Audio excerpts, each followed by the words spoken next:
সেতুর নিচে ৩টি গার্ডারের মধ্যে ২টিতেই দেখা দিয়েছে ফাটল। এতে ঝুঁকিতে পড়েছে ঢাকা বরিশাল মহাসড়কের উজিরপুরের বামরাইল বাজারের খালের উপর সেতুটি। প্রায় ৮০০ বালুর বস্তা দিয়ে সেতুটি রক্ষার চেষ্টায় সড়ক বিভাগ, পাশাপাশি টাঙানো হয়েছে সতর্কতামূলক সাইনবোর্ড। সেতুটি দিয়ে সর্বোচ্চ ৫ টন পণ্যবাহী যান চলাচলের অনুমতি থাকলেও ২০ থেকে ২২ টনের গাড়ি চলে বলে অভিযোগ করেছে স্থানীয়রা। এতে নাজুক সেতুটি আরও ঝুঁকিতে পড়েছে।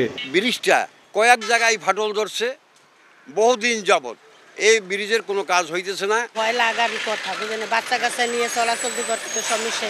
এখন তো আমাদের যাওয়ার বাধ্যতামূলক রাস্তা এইটা, আর তো কোনো বিকল্প রাস্তা নেই। পুরো দক্ষিণ অঞ্চলে বন্ধ হয়ে যাবে। পুরো দক্ষিণ অঞ্চলে আমাদের যাতায়াতের জন্য খুব কষ্ট হবে। সড়ক ও জনপথ বিভাগ বলছে সেতুটির সমস্যার স্থায়ী সমাধানে আরও সময় লাগবে। পার্মানেন্ট স্ট্রাকচার করার জন্য ইতিমধ্যে আমরা ওরা সয়েল টেস্ট এবং আনুষঙ্গিক যে বিষয়াদি থাকে একটা ডিজাইন পাওয়ার জন্য সড়ক ভবনে পাঠিয়েছি। অথবা এখানে 6 লেন ব্রিজ হবে।